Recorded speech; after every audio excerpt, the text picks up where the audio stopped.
All right, well, welcome to the Tuesday, October 12th, 2021, Ross Valley School Board of Trustees regular meeting. It is 6:05 p.m.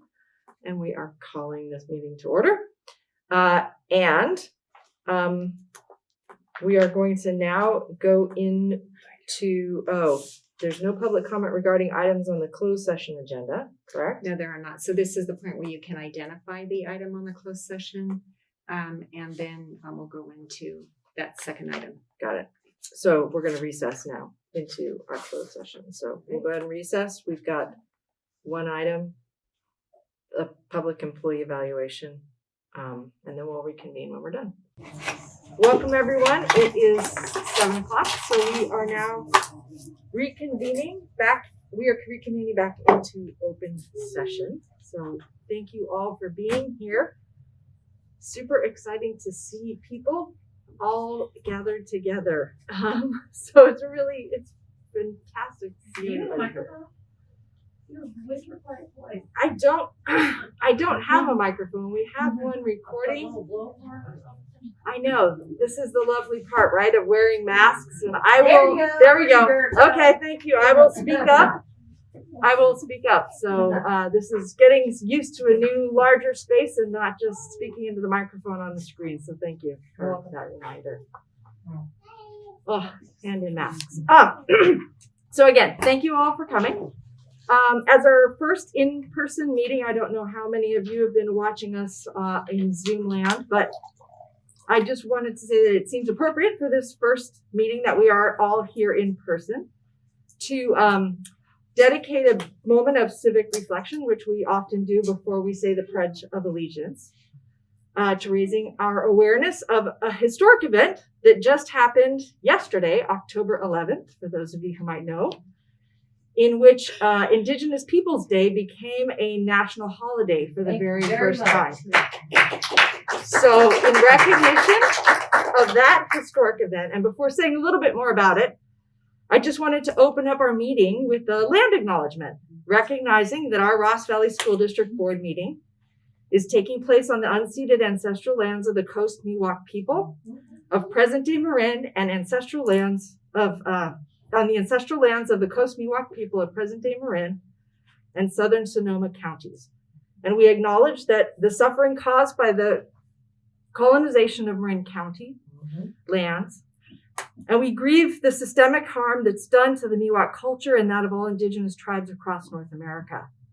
We are grateful to the current tribal communities for their ongoing protection of their lands and culture, of our lands and culture, and we honor with gratitude the land itself and all of its ancestors, past, present, and emerging.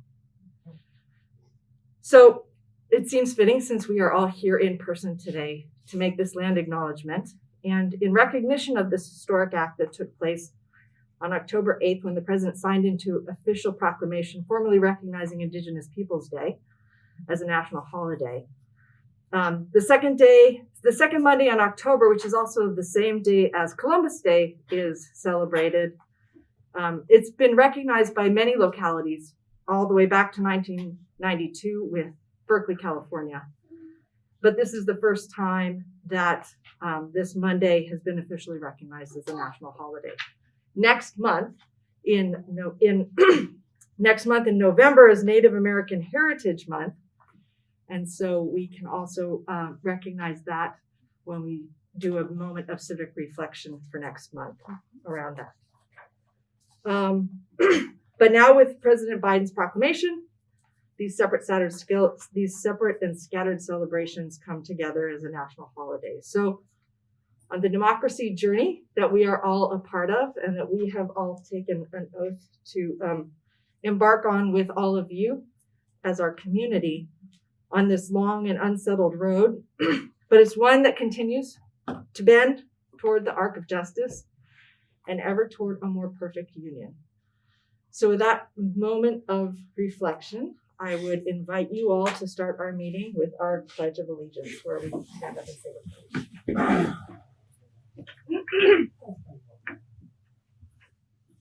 I pledge allegiance to the flag of the United States of America and to the republic for which it stands, one nation, under God, indivisible, with liberty and justice for all.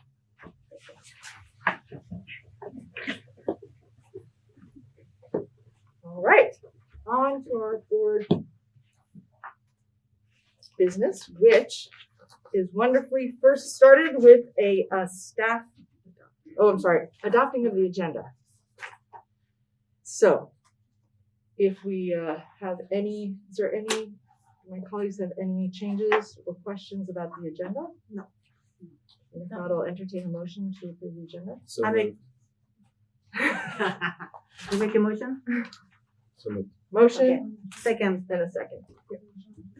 Can we do all in favor since we're in person, or do we still need to do you know?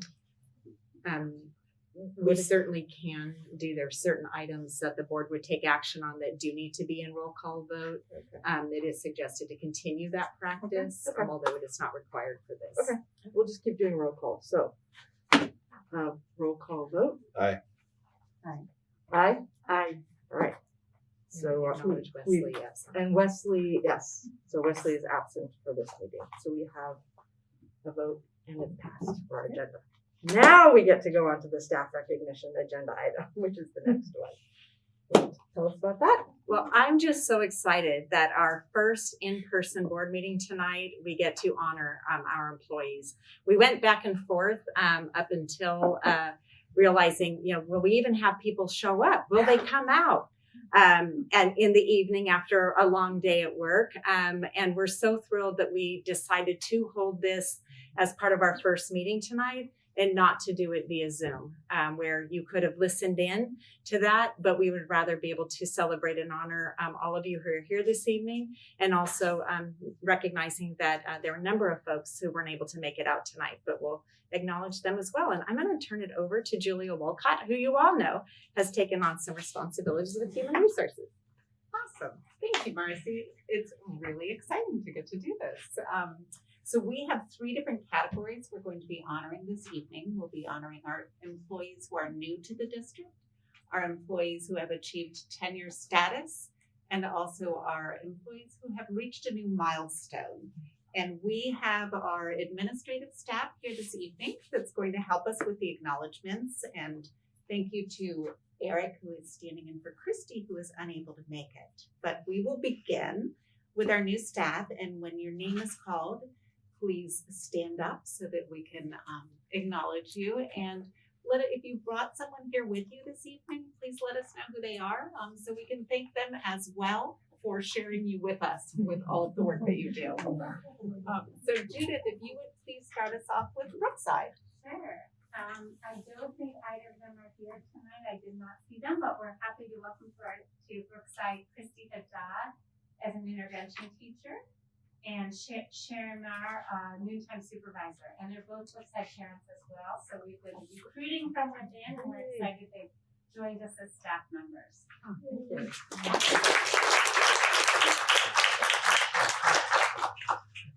And I want to introduce from Hidden Valley, a first grade teacher who also did bring a whole entourage. So we're hoping to see all of them. Christy DeCuna, first grade teacher in her first year at Hidden Valley, doing amazing things. That's right.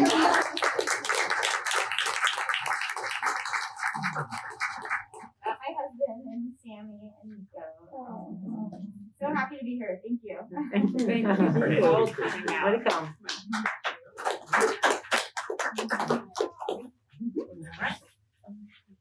Hello, I'm Peg Monica, principal of Banner, and we have Christy Marcucci right here in the teaching to stay in there this year, and I see one of our students here. So welcome, Kristen.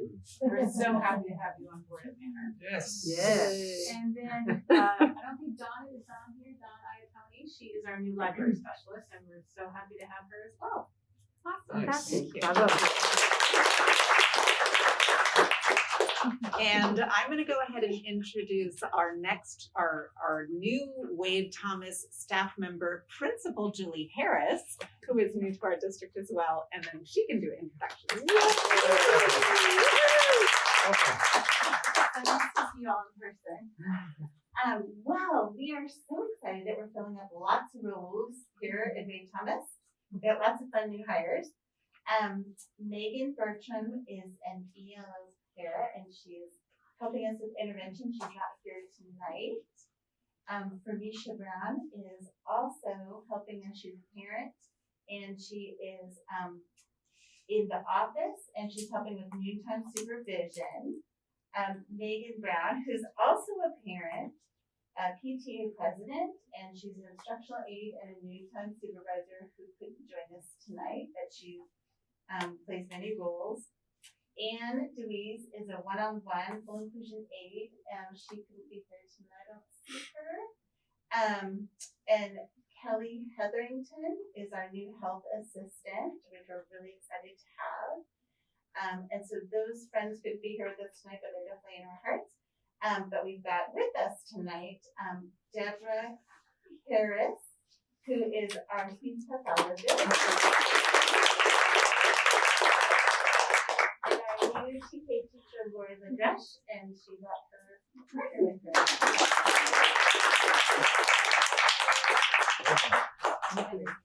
Lori, introduce. Oh, my husband Dave, who gave up his triumphs tonight to be here.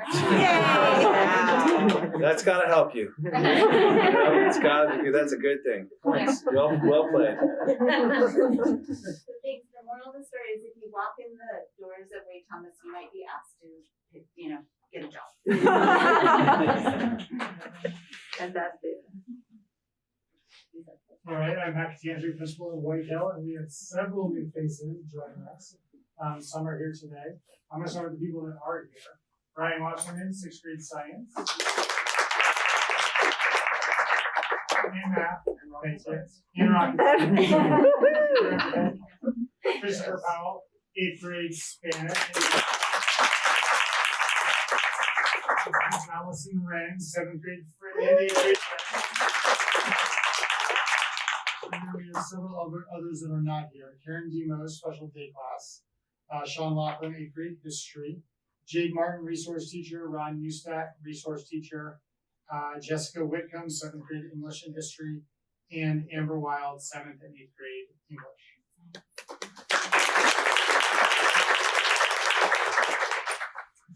Back to me in the realm of special education at multiple sites at Brookside and also at Manor, a new psychologist. She's also a community member. Is she here tonight? Carly Shakwa, who is super talented and awesome. And if she's not here, that's okay because we're excited to have her. All right, well, welcome to all our new employees. We are so very happy to have you here in West Valley. And moving on, we are now going to recognize our newly tenured, our teachers who have achieved tenured status. And we will begin with Brookside. Stephen McCray is not here this evening, but he is newly tenured as our 3rd through 5th grade special day class teacher.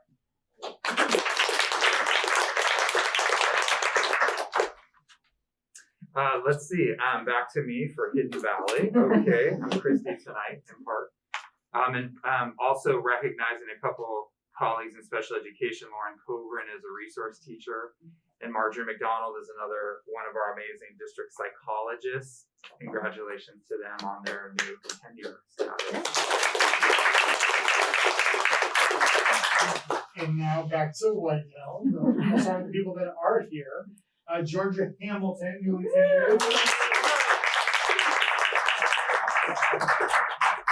Thank you, Georgia. Devin Horn, 7th grade math. Maria Lou Mamersky, assistant principal. And then several that are not here, that are newly tenured. Autumn Marbury, our school social worker. Regina Foxon, 8th grade English. William Jameson, 7th grade Spanish and EL. Heidi Smoot, our school psychologist.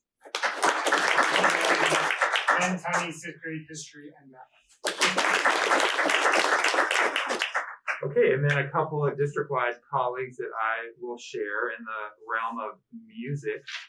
Samantha Nickel, who is at Whitehill. Is she at anywhere else other than Whitehill? Where else? Fifth grade everywhere. Also Yeah. fifth grade Yeah. everywhere. And actually that was one of our first collaborations, Marcy, because we brought her into Larkspur and to Ross Valley in partnership a couple years back. And look where it got us. It got us an amazing music Well, she teacher. liked us better. Yeah. I mean, and I followed her over here too, right? I mean, she said, I can't stand Larkspur. She left. And Megan O'Hare, our amazing district nurse, just working on a million fronts, especially during the pandemic and into this year. So big up to her. Thank you and congratulations to everyone. And now stay here. Moving on to milestones and recognizing that during the pandemic, 1 year or maybe even 1 month is a milestone, but we're going to begin with those employees who have reached the milestone of 5 years. And again, with Brookside, we will begin. And Jenny Bird is not here this evening. She's our resource teacher, but she started than I did, 5 years. And Judith has achieved Good 5 job. years. I should have said. Thank you, Judith. Okay, at Manor, we have Tayu Niogi, who is a full inclusion aide. She's not here today. Andrea Steptoe, one of our custodians, and Megan Young, our PE teacher. And for 5 years at Whitehill, we have Casey Hodge, PE teacher, and Lisa Skinner, inventor lab and design lab teacher. All right, moving forward with 10 years in the Ross Valley School District. Hey. All right, I have Bianca Bergarella, who is a second grade teacher at Manor. She also went to Manor School. Wow, that's a good one. Okay, and I have Gray Thomas, Lindsay Hess.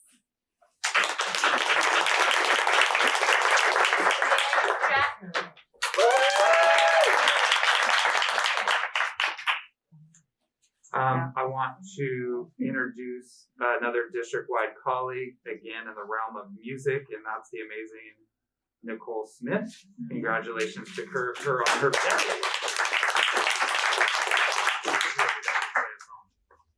And then for Whitehill, we have one 10-year recipient, and that is Heidi Moore.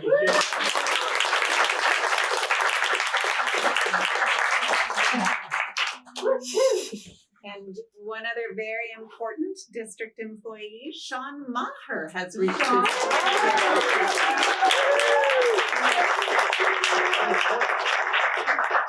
All right, and now our 15-year folks. Wow, this is impressive. So again, for Hidden Valley, fourth grade teacher Kaylee Hirsch, and actually her celebrating her and her husband John teaches at Redwood, another amazing educator. So congratulations to both Hirsches. Okay, for Manor, we have fifth grade teacher Tyler Ott.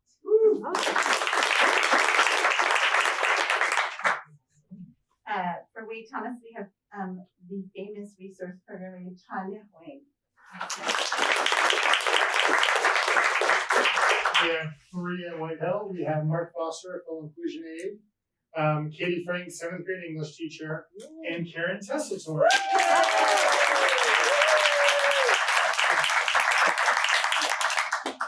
All right, and we have 2 more district office or district-wide employees who have reached the 15-year milestone. One is Melina Olenberger, who is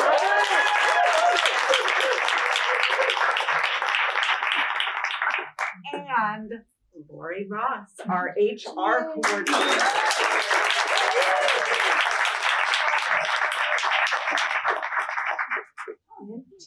All right. Drum roll. We got our 20 years beginning again with Brookside. And for Brookside, we have Shay Johnson, who is a resource program aide who's not here this evening. But to represent Brookside, along with me tonight, we have Robbie Evans.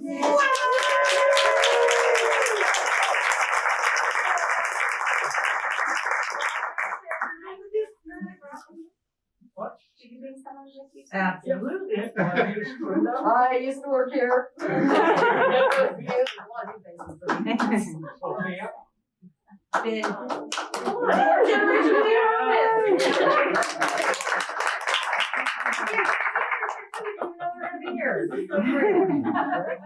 And Grant.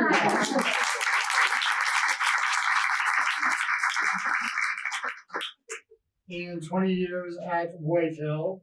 One of our amazing art teachers, Joyner, is here.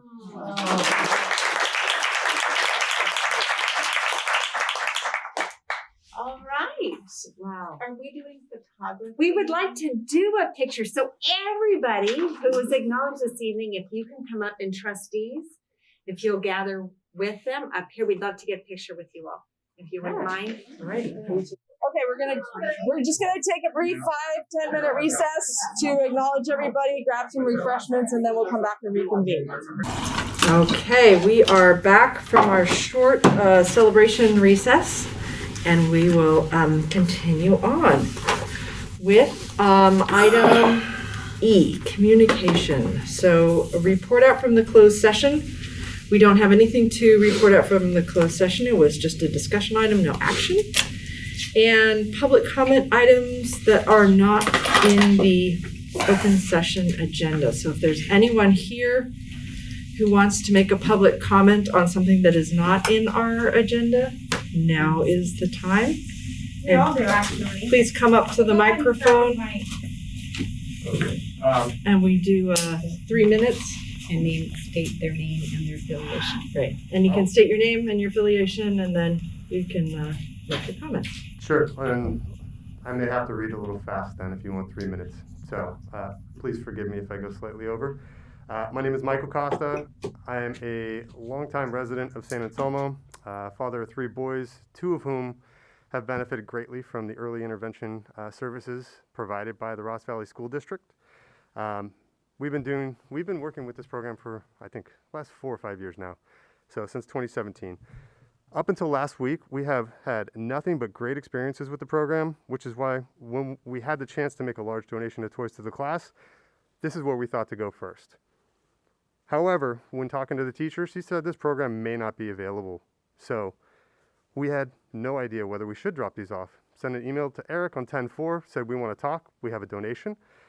Basically, 10/6, we got connected with Eric and we're told, yeah, we would love the toys, but as of tomorrow, 10/13, the program's going to be closed. So obviously we're up in arms. That basically gave us 3 school days notice, and until 3:48 p.m. today, we've had 0 proactive communication from Eric as to what's going on with the program. And literally last Wednesday was the first time we found out it was being canceled. Moreover, my wife ended up finding out after talking to the other parents that more than 16 hours later after talking to Eric, they still were not aware this program was canceled. To think the director kept this information from all of the parents within the program is appalling. And moreover, who decides to close an early education program mid-year with 0 contingency plan? I also just want to cite the reasons that we were given over the phone. We were told that this program is being closed because there was an unexpected resignation. There were no teachers available, even though we have a substitute teaching the class today. We were told there was no place for the program in this district and there just isn't any money for it. I don't understand how this is possible. I mean, after talking to Marcy, we were told we were going to get another 30 days. Based on Eric's email, which I will pass around now, which came out at 3:48, which again was the only proactive communication received on this. They're now promising 20 days. I don't know who to believe at this point, but what I do know is that had we not pushed back, this program would be closed as of tomorrow with 0 contingency plan in place. I bring this to your attention because I feel these actions do not take my child's best interests at heart, nor do they take the interests of the other children at heart.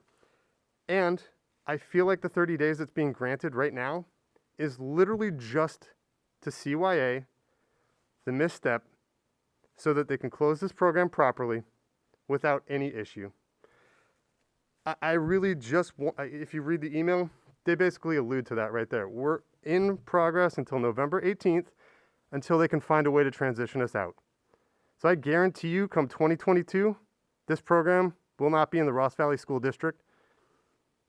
And I ask this board to take a very close look at what's going on and get to the bottom of it and find a way to keep this program throughout the rest of this school year, as well as into school years well beyond 2022. Because I can tell you, as a parent who has participated with my children in this program, the only change that I have seen is Terry Lauer gone, Eric brought in, and I don't know what is going on. That's not my position. I would like you guys to look into it.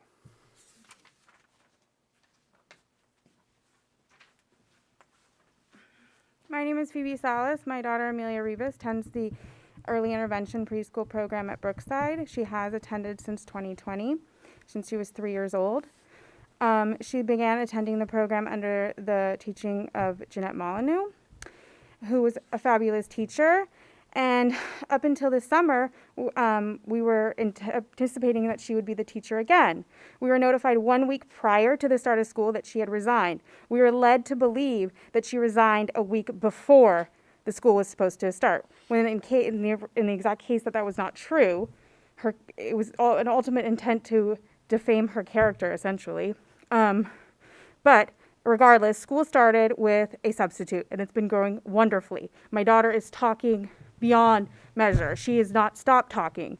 Now we have no plan, because just because I sent an email, I got a phone call from Eric that was so unprofessional and without regard and without apology to tell me that my daughter's class was going to be terminated effective this Wednesday.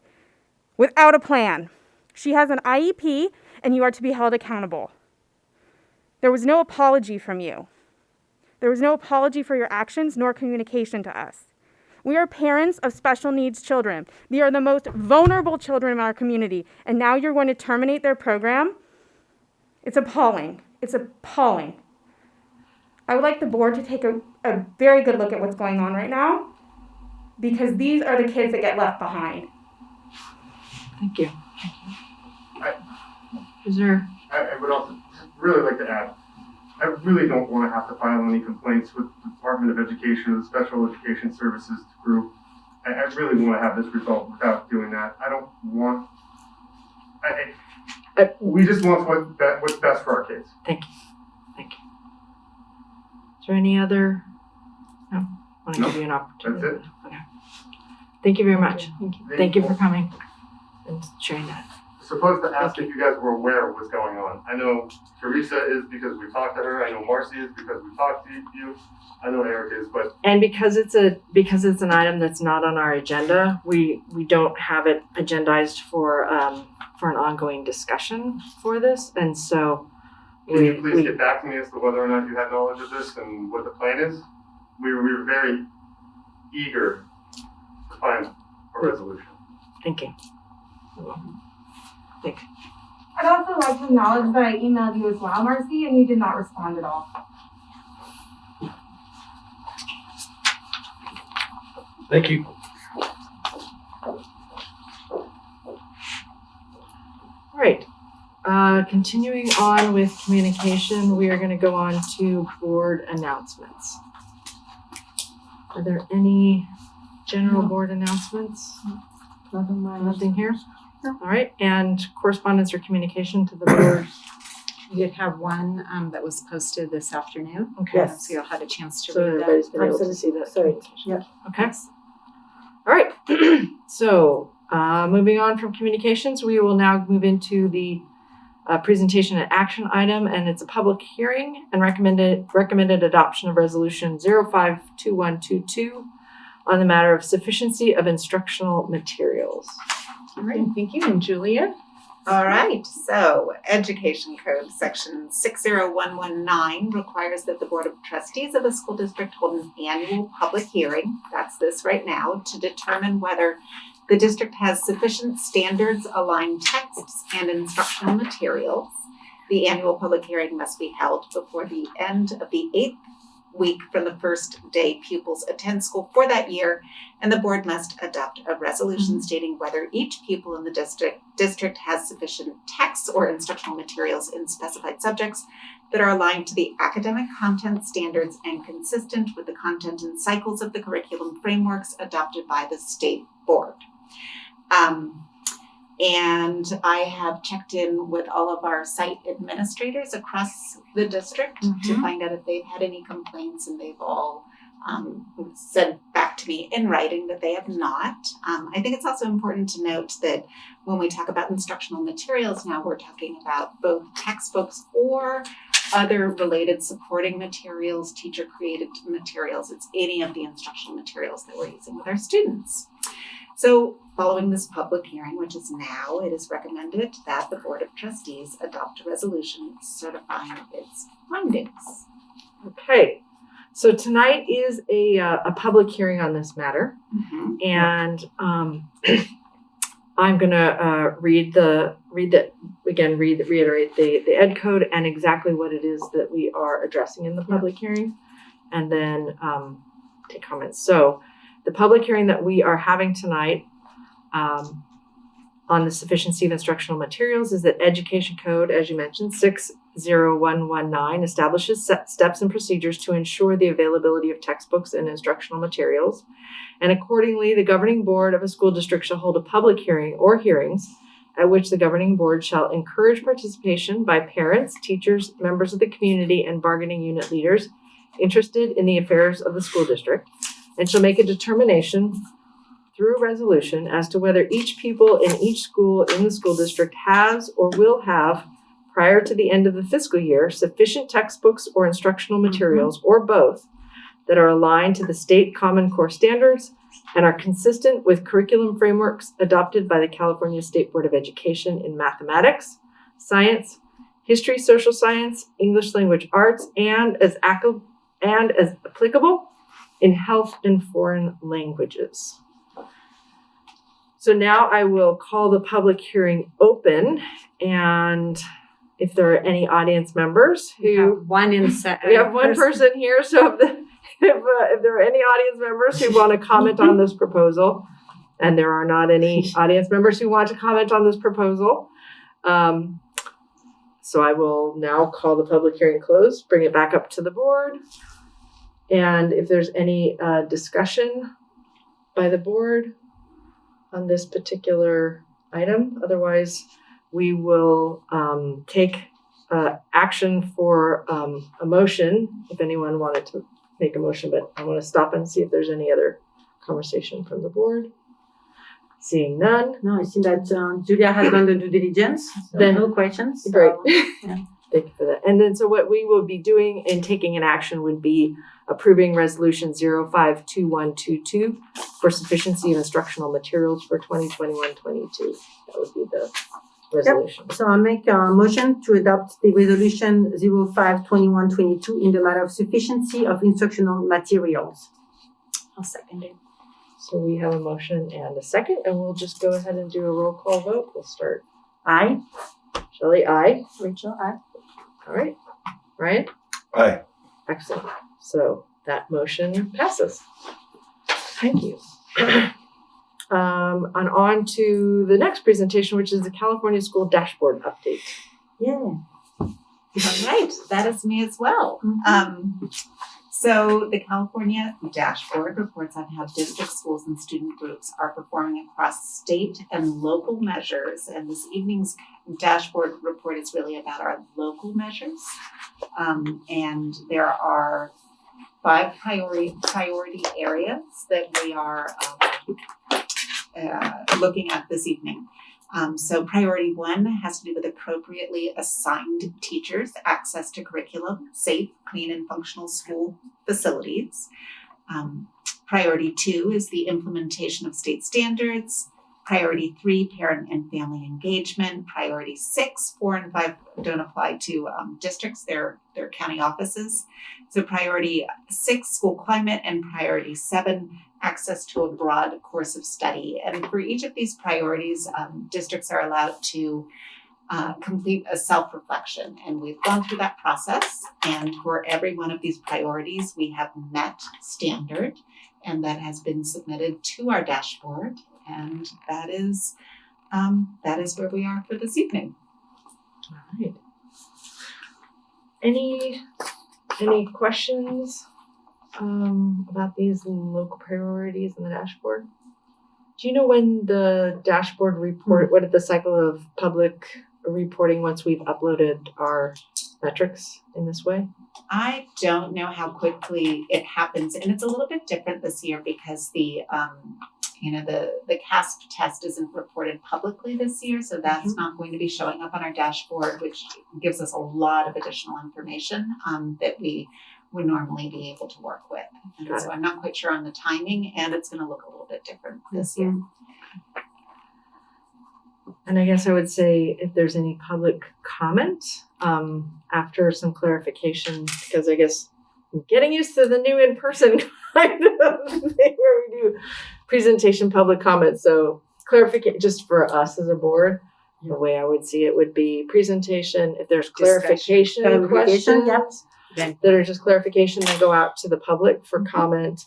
And then once public comment comes, we can come back to the board for any further discussions and action. So, and for those of you who are listening, I'm looking out over one person in our audience. And so if I forgot to ask if there's any public comment, it's because we have one public here, but so there is no one who wants to speak on this. So if there's any other further discussion or questions, but there's no action on this.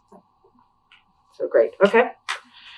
On to a recommended approval of the elementary and secondary emergency relief ESSER 3 expenditure plan. So this is part of these one-time funds that we have. It's an update. Chief Business Official Chris Carson. It was actually the two of us, Julia Wolcott and I. And this is a requirement to receive the funds. And so what we had to do, the total amount of the funds is approximately $466,000, as you see. And part of the process is we had to go and have meaningful consultation with the public. And most of that was done as part of our normal LCAP process. And you'll see that we've listed that. And we also met with our DLAC recently to discuss that. And so the particular plan lays out how we would be spending these dollars, the $466,000, and provides the information in terms of our meaningful consultation. Can you remind us the timeline of this fund? We have approximately 2 years to spend these funds. And these are specific to ESSER 3. This is ESSER 3 funds only. So it's only a portion of the total ESSER funds that we're receiving as well. We're receiving a little over $1 million. And this is just a portion of it, that total. So we only have to do this reporting thing just on this one portion, not all of them. Yes, this particular plan. There is a requirement as well that I didn't list here that we have to report on a quarterly basis how we're actually spending these funds to the state. It's not just this, but it's all of our the ESSER and all of the COVID funds. And so we do report that as well. And we have been doing that for the last year. Right.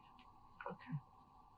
And can I ask another question? So when I'm looking into the 450K there, is it like mainly this year and a little bit like next year, or is it about half? How is it spread between this school year and the next school year? The intent is to try and spread it out as far as we can so that we would have these services at least to the second year as well. Okay, sounds good. Thank you. Got it. Any other board questions or clarifications on this? And then we need to, and this is a action item for us to approve the plan so it can be submitted. And are there any other public comments on this particular item? No? All right, no public comments. So I'll bring it back to the board for any other further discussion or entertain a motion to approve the plan. A motion that we approve it. Motion, okay. I second. And a second. All right, we've got a motion and a second. We'll go ahead and Start over here. Right? Aye. Aye? Marie, aye. Okay.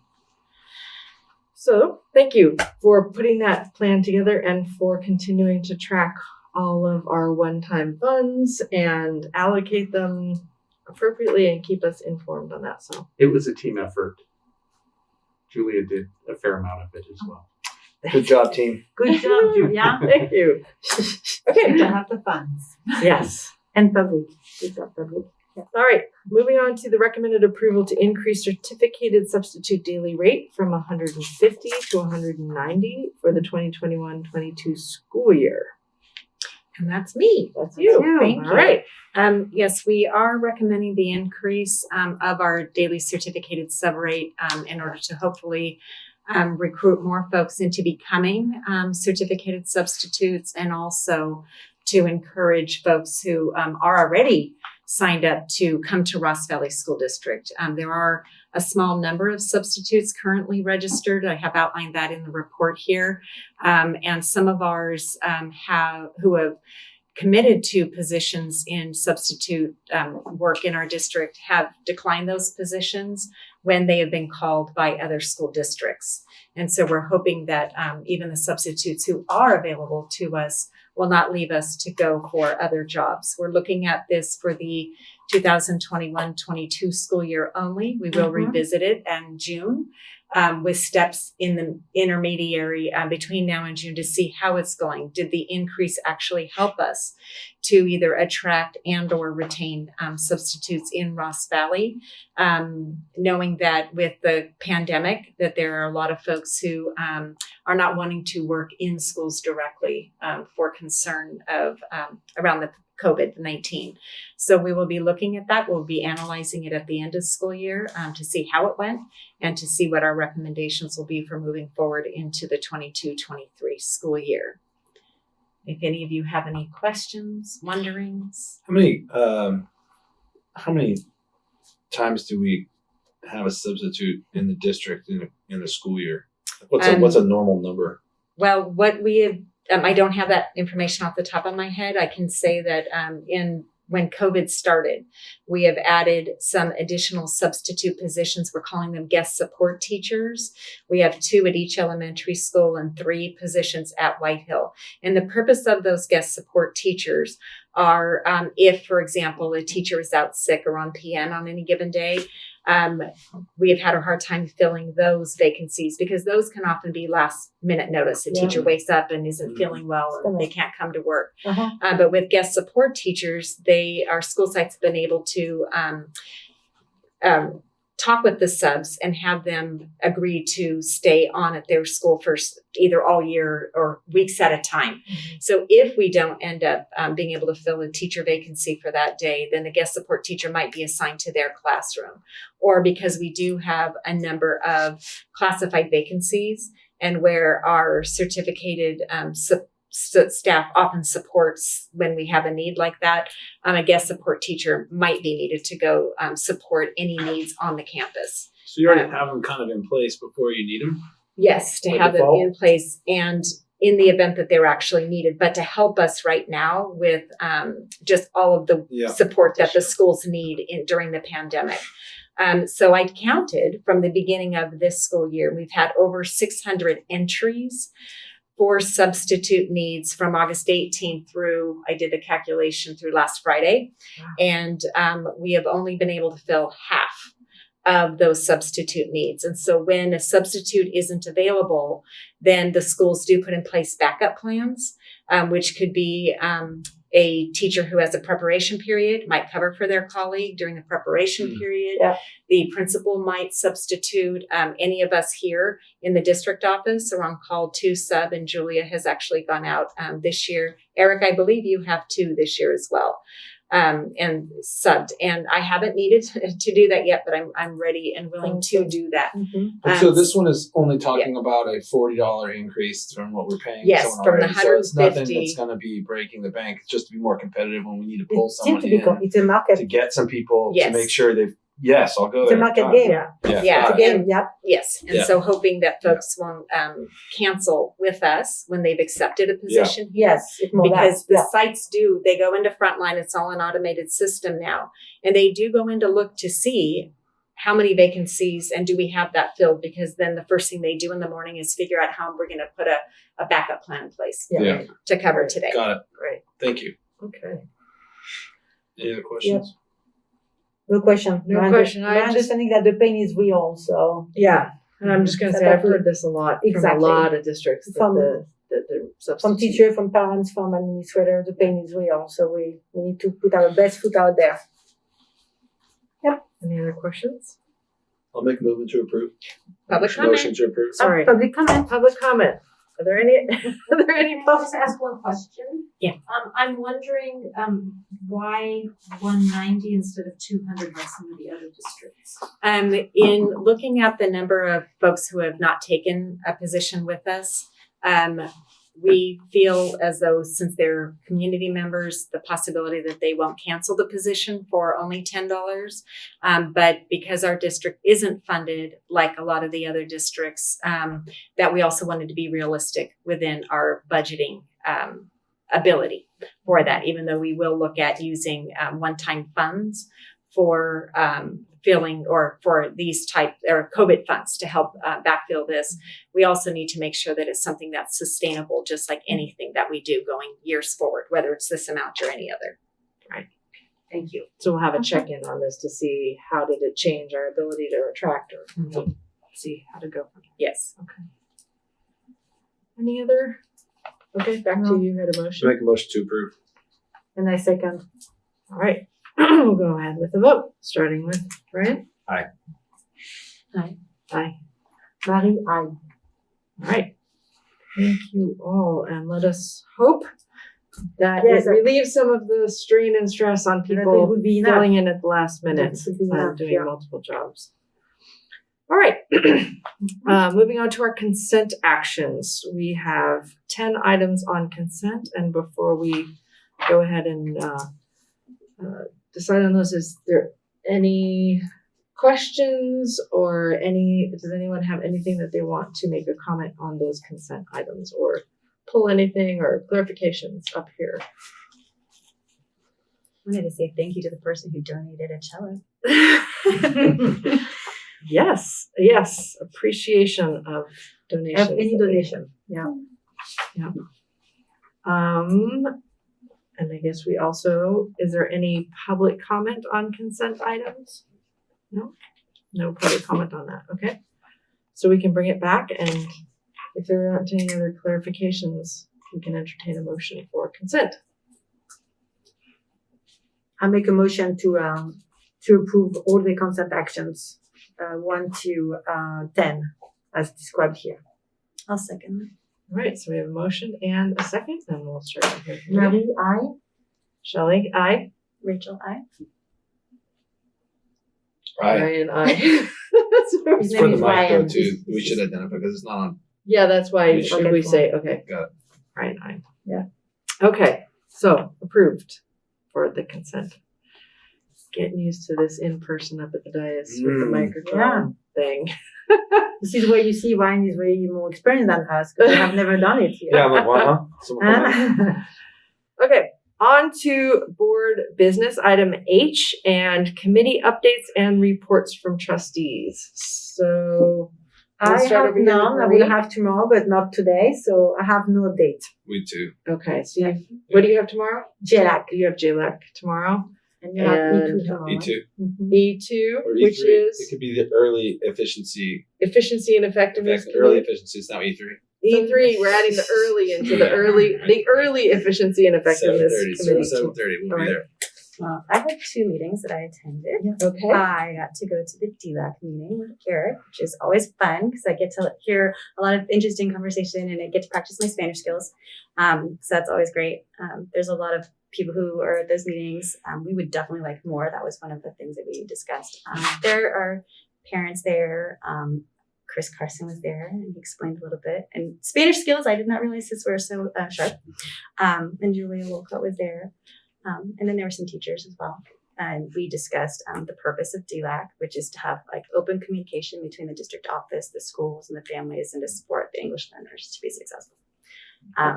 And then we heard a little bit about the Warm Line mental health services, which are not an urgent sort of thing, but kind of it's a place for families to get resources and find resources for food banks, affordable childcare, and mental health. And so it's kind of just a way to get contact information and support in that direction.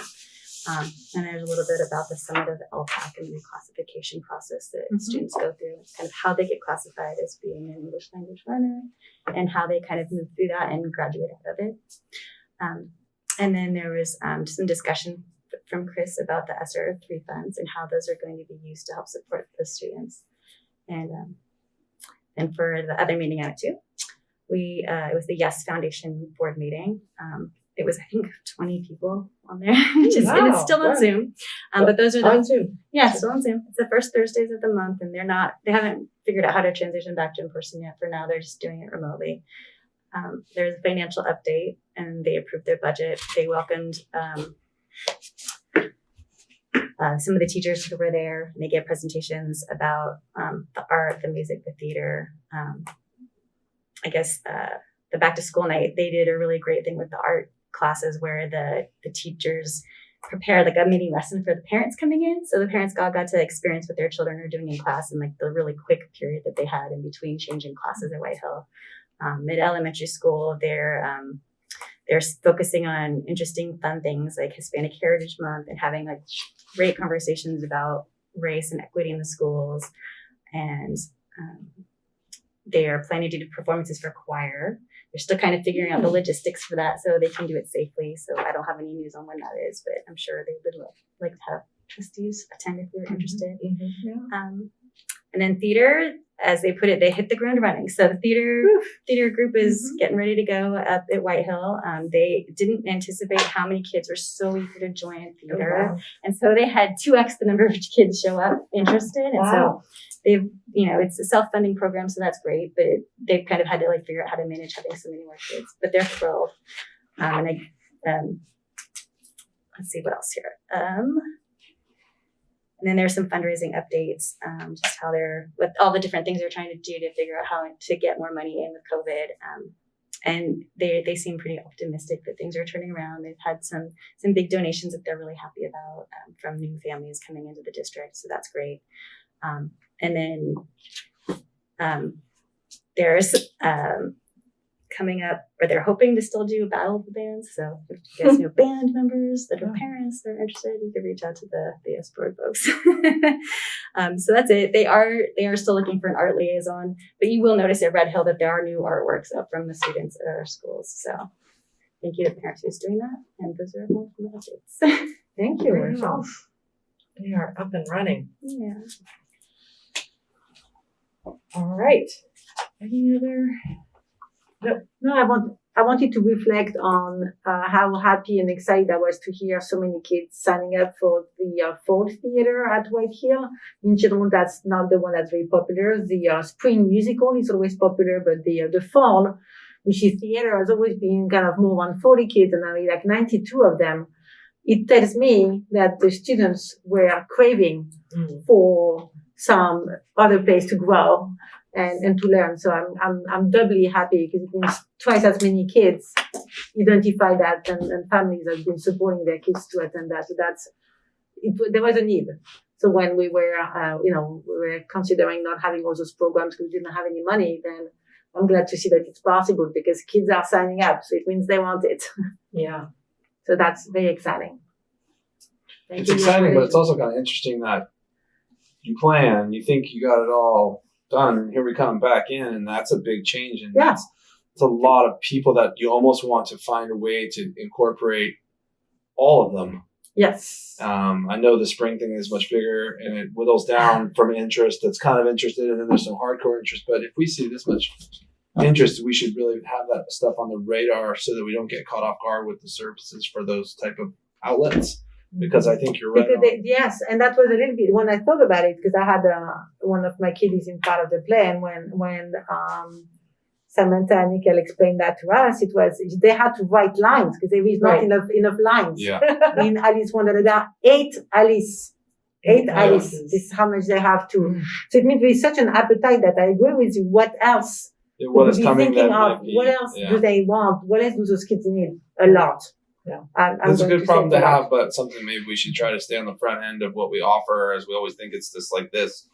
Maybe it's not just like that But it's anymore. even more. Going forward, and maybe we Yeah. should really try to anticipate these type of participation things, because we really, I think it's important to service them as much as we are able, even though that's a yes type of thing, right? Yeah, but it's you Put know. the word out and this supporting that type of thing. So half the kids actually aren't doing nothing with the interest. We should.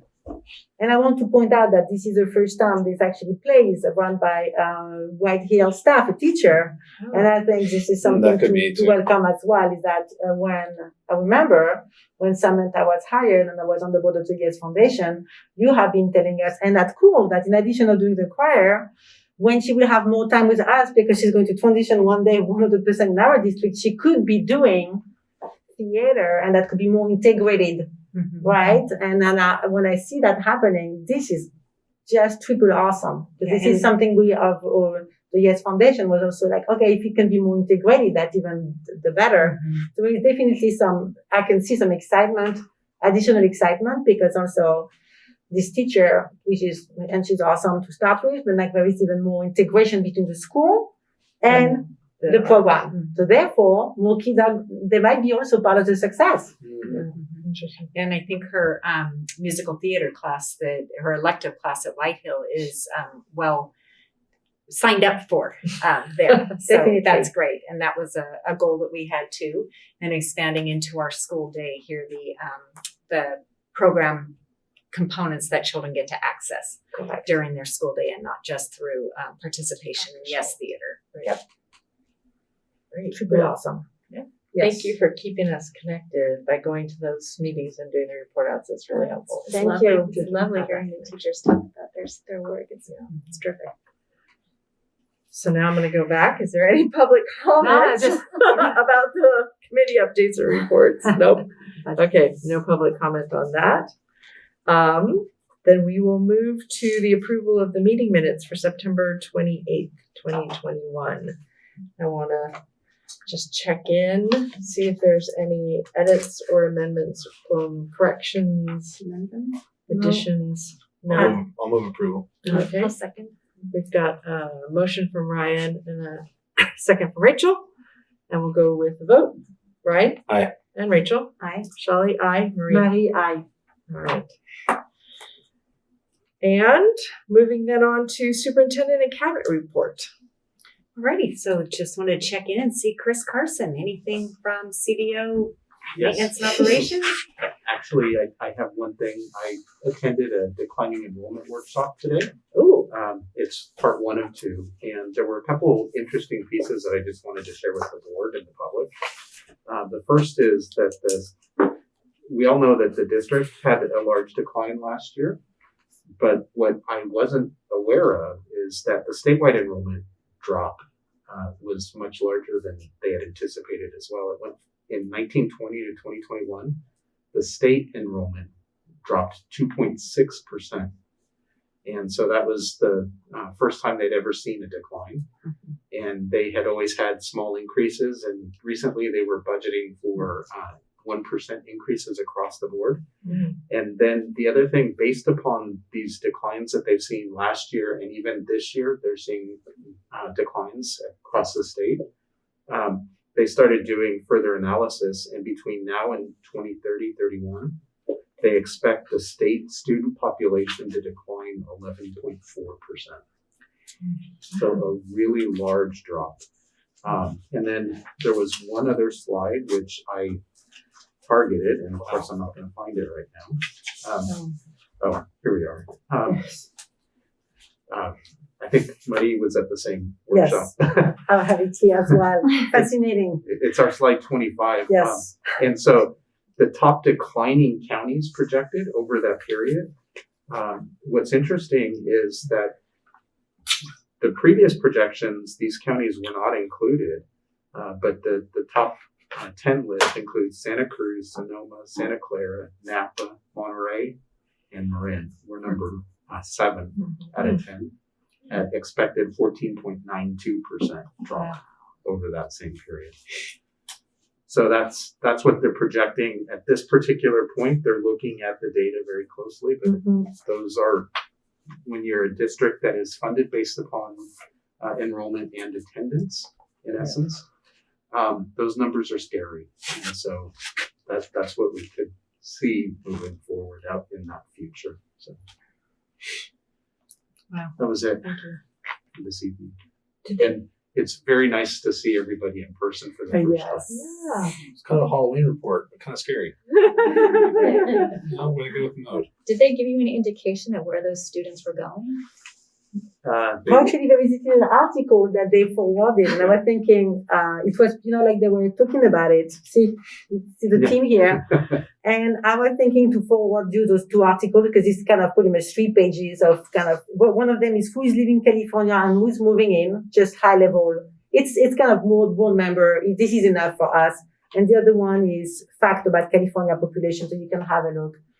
It was definitely a fascinating session this morning, and I was very happy that when we arrived here that I was showing you my copy and you were showing me yours.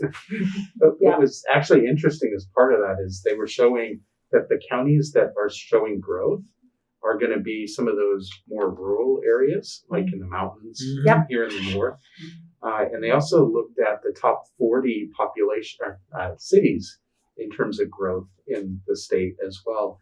And if you looked at them, it was like in Southern California, it was Arrowhead and Big Bear. And then up here, Truckee was on the list and some others. And actually, so interestingly, also Tiburon. And Tiburon was on there. Yeah. Well, interesting. You're right, Tiburon was on there. Yeah, so the only growth is it's definitely not here. Yeah. Well, it does follow some of the COVID moving travel. A lot of people moving out of the cities because they can work remotely from Truckee and wherever else. So live where you recreate. Yeah. And one of the higher end documents as well, they were showing that what's happening in terms of the exodus of population out of the state is the people that are struggling to live with the high costs of living in California. And the people that are moving in are generally your younger people that have just graduated from college that are looking for those higher paying jobs, and they're generally well educated. So just having finished the universities. Interesting. And on the list of attendants, including you and I, 88% of all of us who were attending that seminar, we were saying that we are in declining enrollment. So you don't know how many people were there, but it's definitely kind of across all California, and it's definitely, we're not alone. Yeah. All right. Thank you. So we'll be coming back at a future agenda item to talk more, definitely about what this means for Ross Valley. And also we should be receiving our enrollment projection study from King Consulting pretty soon. So we'll be able to put that on the agenda and talk more for what this means for Ross Valley going forward. Yeah. Thank you, Chris. Is there anything else? That was it. That was any good news. Come on. Director of Doom and Gloom. You got to tell us about the ESSER funds that we were getting in. So that's math is scary, bro. It's okay. Math is scary. Let's welcome the math. Let's bring it in. All right, and Eric, Student Services, any updates? Continuing to talk to UCSF Dyslexia Center about their little test run they did at Wade Thomas Elementary with kindergarten and first graders, which was really great. And Sean Maher was instrumental in helping them kind of suss out some technology issues. He responded just at the drop of a hat to come and help them with some of their connectivity and software things, which is the whole purpose of doing that test run, because they run their program as a proprietary software through Florida State that is the developer. So there's, so they're trying to make sure that that's working well on the iPad for when they go to Brookside. And our hope is to look at November for the first round of them doing this test of their dyslexia screener, universal screener. Mm-hmm. Again, this is where they're research partners, and through this process, they're vetting this assessment vehicle, and our hope is to have it available for all of our K1 and potentially TK1 students next year. So that's really exciting. Thanks to Rachel for sharing about our DLAC meeting. Always special to get together, but a couple of the families were really vocal and wanting to figure out ways to get more engagement. And so we're going to work with the site principals and some parent leads at each site to get site-based in-person meetings going this fall. Because we really want to create a way to develop more personal connections between those families, their kids, and the staff. The information we're sharing is all great, but it's also maybe a little bit kind of abstract. And I think that what a parent would care about is what's happening here at this school, what's going on with my student in the classroom. What are ways that, like for example, the Wednesday welcomes that they do at many of our elementary campuses, where they'll invite parents to come and observe and participate at those outdoor assemblies. So those are some ideas we have to really try to get those stronger connections. And especially, for our new families, we have some families of RVSD graduates with kids in the middle school. They've been with us for years and they know people, but there's, I think, a lot of families that don't. So that's kind of our next opportunity and challenge. So those are two big things right now that we're working on in student services. All right, Julia, curriculum and instruction and HR. Awesome. So yesterday we had our professional development day, which was held at Whitehill, and it was a kind of one of our we call it a mini conference, and it's pretty exciting because it's our own employees, our own staff members who are presenting to one another, and we had some really, really great courses that were offered. So at the middle school, so there were 3 75-minute sessions that all took place before lunch, with like nice breaks in between, 15-minute breaks where teachers could really spend a little time connecting with each other. And then they had the afternoon to put whatever they learned in the morning into practice. So that was time for practice and reflection. If you were a middle school teacher, you attended 3 sessions. You attended a district equity work session with Deborah McKnight. And Deborah really just picked up on the conversation that was left off with teachers in August. She talked about our racial justice, our racial equity action plan, and the steps, the actions that are scheduled for T1, the first trimester, and really checking in with teachers of where are you with this, checking in with just where are you in your why. I was looking at the some of the comments. We got a lot of feedback from teachers.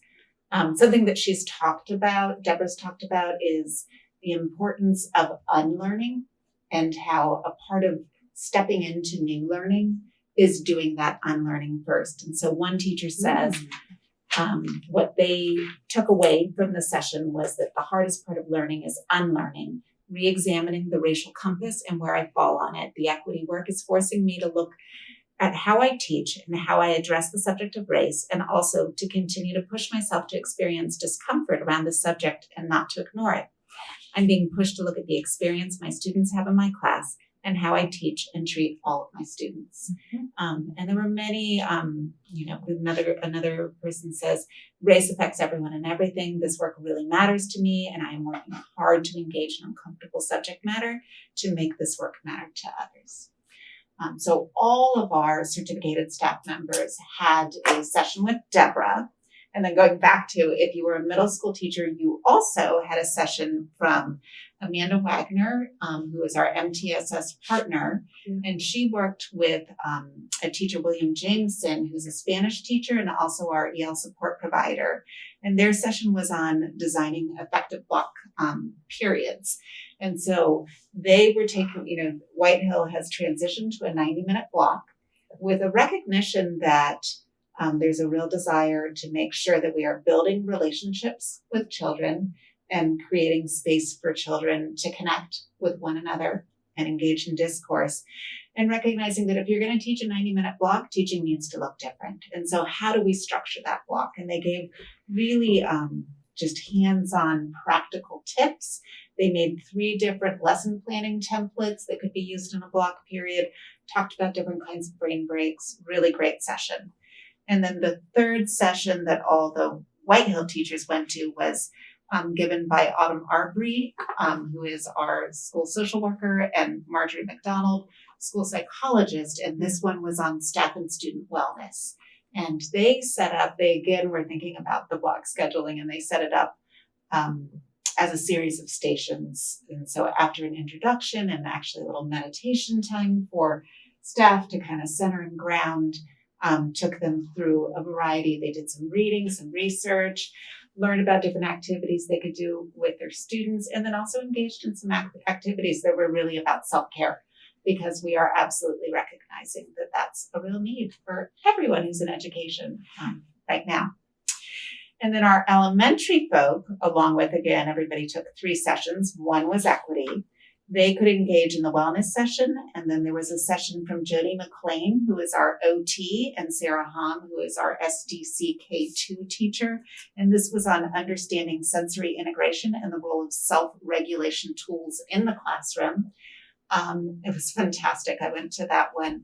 And really understanding, there was kind of the theoretical stuff around what sensory integration is and what all of the different ways that we kind of need to self-regulate and where that fits in our SEL world of self-management.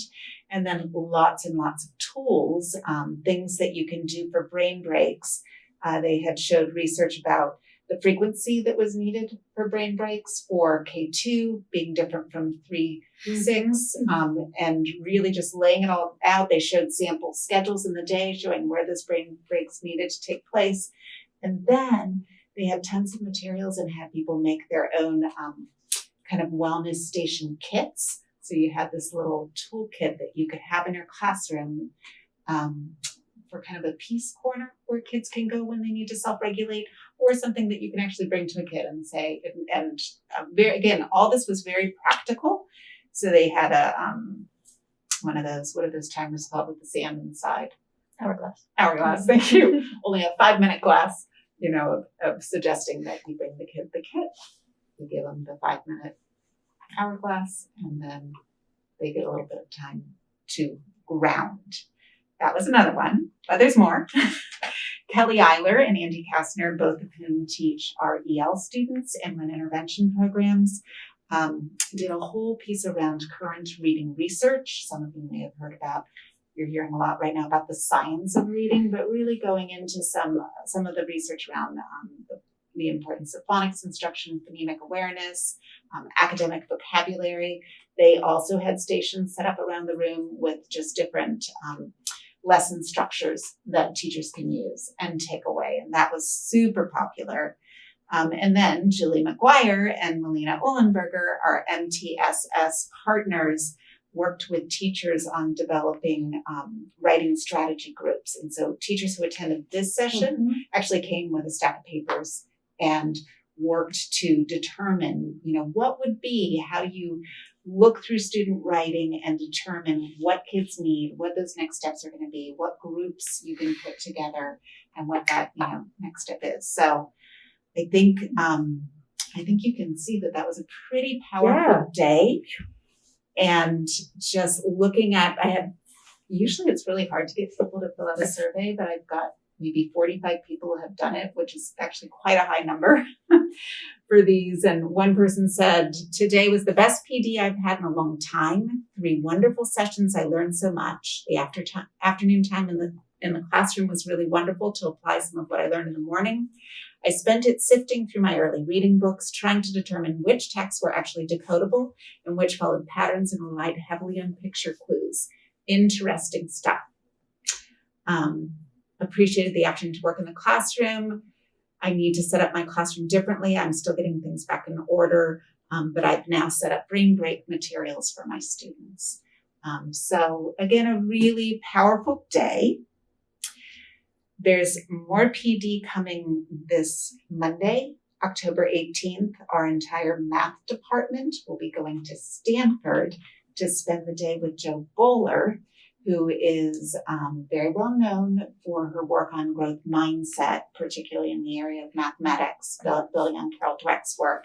And she has a workshop on heterogeneous grouping and how to really work with heterogeneous groups, recognizing that, and there's a lot of conversation out there right now about math tracking, but recognizing that all classes are heterogeneous. There's no such thing as a homogeneous classroom, and that we all need to learn how to work with heterogeneous classes. Looking at one of our math teachers here who will handle it on Monday. We're so excited. Super excited. Yeah. And so very, very excited about that, and really just crossing our fingers for substitutes so that we can release everyone, which is tremendously difficult to do right now. Yep. Hopefully we made it a little bit easier earlier. Make it And then we got to put out the word.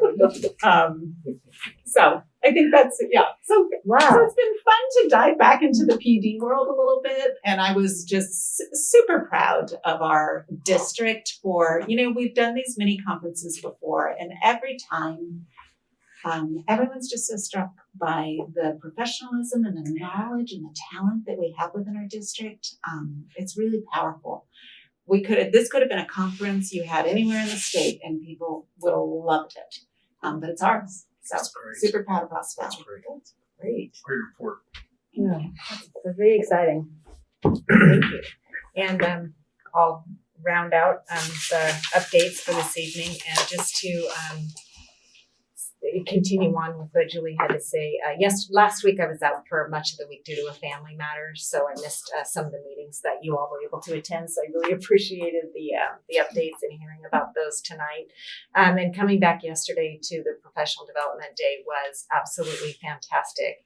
And probably, as you will all recognize, that every element of the Professional Day offerings yesterday were right in line with our priorities this year of continuing our racial equity work, refining our multi-tiered system of support. So everything in that has to do with the academic and the social emotional nature, as well as the health and safety of all of our students. There was some element of every one of our priorities this year reflected in yesterday's offerings. And as Julia mentioned, the fact that the majority of, almost all, except for our racial equity work, but Deborah is part of us now. She's our equity consultant that we're working with this year. So they were all run in-house by our own experts. And it is truly fantastic. Since we started offering these type of workshops where teachers from our district, other professionals from our district put them on, those have been the most successful and mostly the most response that we've had positively about our professional development days. And sometimes we can't always do that just by the nature of what we might need to bring in, but the response and looking at the survey results were outstanding and amazing. And the sessions that I went to were fantastic, and everybody was engaged and absolutely able to take something away from the day. So really appreciated that work. So thank you, Julia, for all of the work that you did in spearheading getting that organized. And also Chris and Sean and Eric supported as well. And absolutely part of it. Yes. As well as Lynn, who put together the most beautiful snacks. We had cookies from M&H, and she went to the farm market and got beautiful apples, and it was lovely. So lots of support. A great day. And also, just as you noticed tonight, one of the items not on the agenda was COVID updates. So we're getting away from that because right now there's not really any reinventing of school that we're doing. We're settling in, we're all moving along, and we're switching off to doing the updates just through email communication, updates out to all of our families, which you all received as well. Yes. So all of our staff and families received that. So only if there's a kind of an update that would impact a change that we need to implement in our district will we potentially do another one at a board meeting. Otherwise, we'll keep communicating out through Parent Square emails. And let's see, Brett Joyner, as you may have seen him around as you're on campuses, our former director of maintenance and operations. We are so thankful to him for coming out of retirement to support our district upon the resignation of our former director, who ended up taking Brett's place, but now we have Brett back with us. And so we are absolutely thrilled. So he will give us as much time as we can. And good news is we do have a number of applicants, and we'll be able to hold interviews soon. And then, of course, we will want Brett to stay on to help support and acclimate our new hire in that area. So stay tuned for more information about those interviews coming up.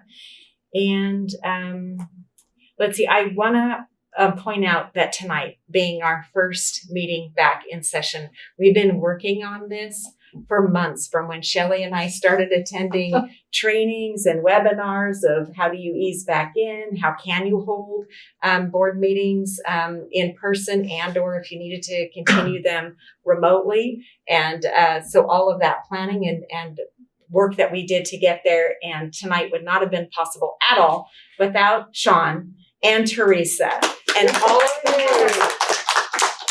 We had many opportunities for members of cabinet and other members of our district office staff to come in and sit in these seats to see, can you hear? How is it? Because if we ended up with folks who did attend a board meeting and were not able to wear their masks or not willing to have their masks on, we would be able to have them be out in the foyer to be able to hear what's going on in the board meeting and not miss a beat should they not be able to get home in time to continue on with the board meeting. So this has been an amazing group effort to have us here and in this space. And so just want to thank everybody for their contributions and their work to make tonight a reality for us all. And so thank you. Thank you. Yay. I've been getting used to being right. back. This is our first meeting of being in person all together. So it's new, and we'll be making improvements as we go along. So I think on that note, that is one gentleman oh here. yes, so, of course. okay. And Wesley, yeah. You're keeping his. I'm just place keeping in that place. chocolate piece here, like just. Oh, yeah, we got or not, extra chocolate. or not. Possession is 9/10 of the law on that chocolate. I mean, that's a good segue into the last part, which is meeting review and future board topics, but also a meeting debrief in terms of how this worked. I know, personally, the back and forth of having to remember to do the public comment for every single thing was like, oh yes, the cadence is different in person. So I want to thank the public for being here. and then we had a whole lot of people, so we could practice this interaction, not have a public. And then having a whole lot of people in the beginning, and I have something to say. Yes. In regard to future board topics, board direction, and meeting debrief all in one. Yes. And this would apply to, Eric and Sean and everyone here. And what I'm thinking is, it's not back to business as usual. Okay. And I think a lot of organizations, when we're done with this, and I go get my back to school shopping, and I go with my mom or dad, and they go get this stuff, and then I get in the class. I wanted to remind everybody that it's not business as usual, and it may never be business as usual. It may be a whole new business. Mm-hmm. And when we think of ideas about how, and I use Eric. Eric may be dealing with things with student services that no student service director has had to deal with, either the challenge individually, or it could be a huge challenge. And Sean might have, Sean's had to do this because it's not been business as usual. So he's already been through the fire of what business is not usual and making it all work. And Chris, from the same concept, is starting to get his head around numbers changing. And we would be fools if we didn't start to recognize what Marie said about 92 kids showed up instead of 40. I don't believe, and in businesses and other industries that I'm part of, I've seen this reentry, and I've seen how baseball practices work, which is not normal, right? It's a new way of doing business. And we would be smart to start to recognize these fundamental changes as we get back into our normal business, even though it may not be normal, and start to recognize and embrace the things that are different, because that may be our new normal. And if we miss it this year because we weren't paying attention to what new normal means, it may mean that next year at this time we're having this conversation right now. And so as we enter into re-entry back into what we think is normal, I just want to remind everybody it's not. And it may never be again. So I think we should all, every one of us, in every position that we have, from parents to kids to board members to staff, to everyone who does a job in this team, which is all of us, we have to make sure we're looking at things with a new pair of glasses, because a lot of people want it to get back to what they know, because people are comfortable with what they know. And what I'm trying to get at is I don't think anybody really knows what the new normal is. And we should try to anticipate those things and try to forecast that the normal is not normal. And we should start to embrace those things so that we can get ahead of it, no matter what our job is. So that because I think this is an amazing district, an amazing team. And I don't say that because it's on the microphone. I say that because the reports that you give and the problems that we deal with, it's we. It's us. And the more we can welcome that type of new information and to look at equity work in a different, like that's new to me. Right. I'm learning a ton in that. And I feel empowered. I feel smarter, which is kind of neat as a 50-year-old man to realize I'm deficient in something and to try to learn.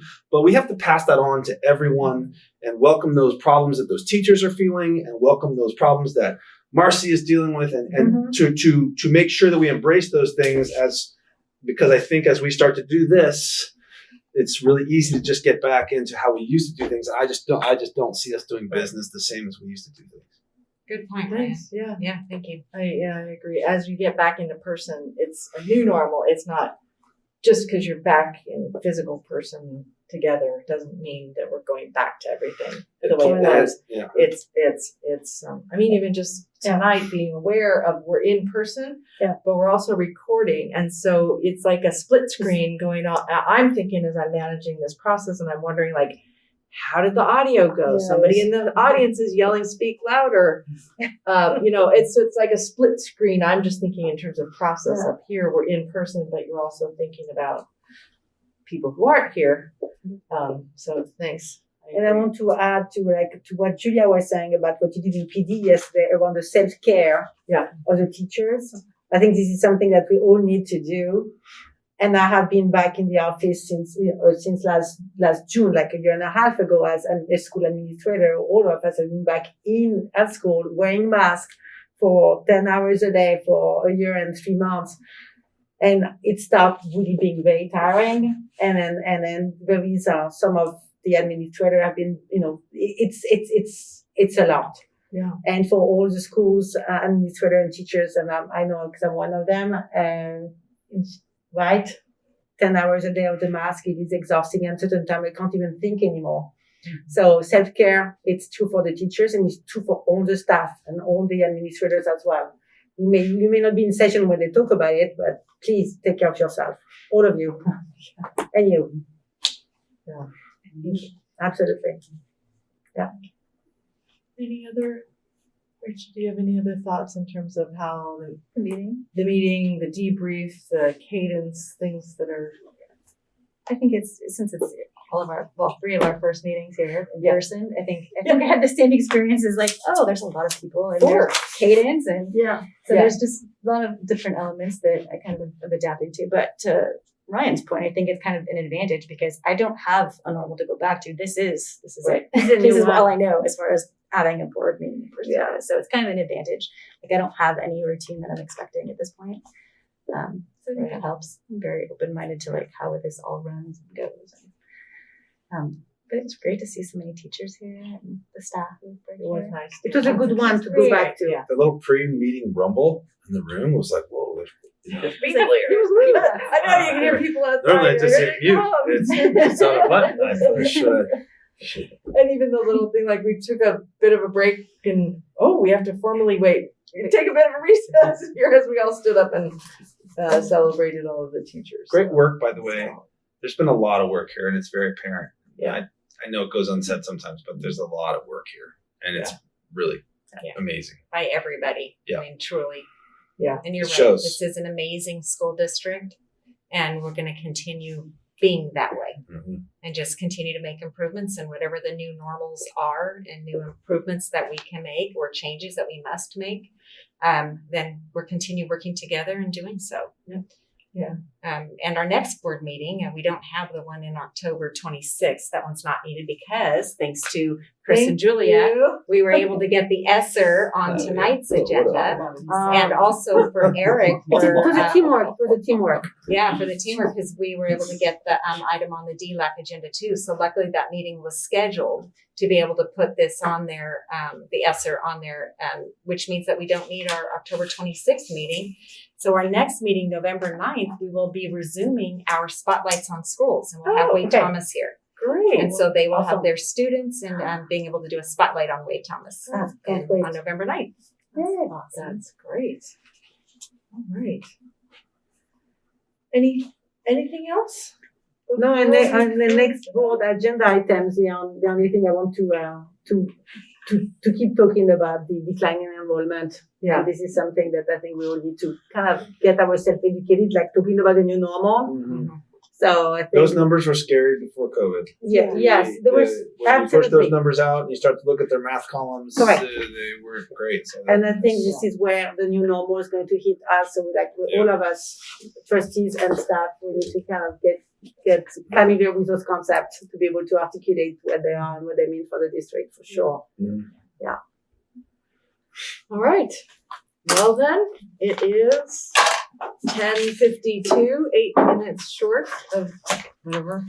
8:52. Sorry, 8 minutes short of 9 feels o'clock. like 10:52. 8:52. Yeah. And we can adjourn. Oh, adjourn the meeting. Now I gavel.